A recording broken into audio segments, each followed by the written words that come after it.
আসসালামু আলাইকুম। আমি doctor Faisal Kamal, general laparoscopic breast and colorectal surgeon, কর্মরত আছি বঙ্গবন্ধু শেখ মুজিব মেডিকেল বিশ্ববিদ্যালয়।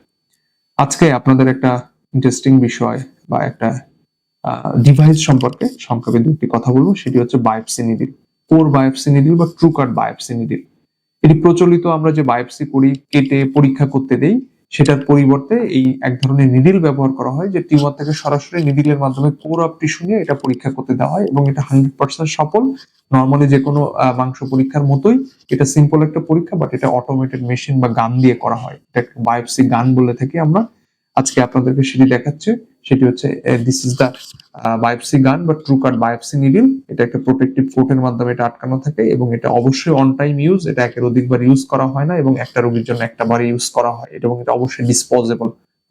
ওকে, সো এটা দেখা যায় যে আমাদের এখানে অটোমেটেড কিছু অপশন আছে। এটা আমরা অটোমেটেড ওয়েতে এটা লোড করে থাকি এবং এই ক্ষেত্রে আমরা এখানে ফায়ারিং অপশন আছে। এটা ফায়ারিং অপশনে চাপ দিলে এটা ফায়ার হয়ে যায় এবং আমরা যখন টিস্যুর ভেতরে এটা রাখি, এখন প্রিসাইজলি আল্ট্রাসাউন্ডের মাধ্যমে আমরা টিস্যুর ভেতরে এটা প্রবেশ করাই এবং দেন আমরা এটা ফায়ার করি। দেন এটা ফায়ার করলে এটা টিউমারের ভেতরে এভাবে প্রবেশ করে যায়।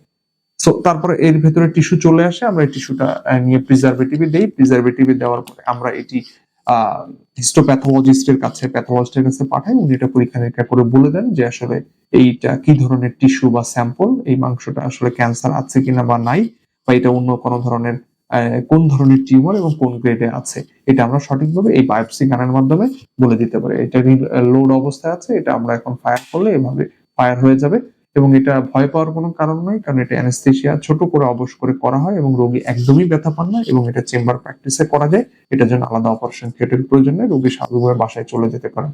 ধন্যবাদ সবাইকে। আশা করছি বুঝতে সক্ষম হয়েছেন। আসসালামু আলাইকুম।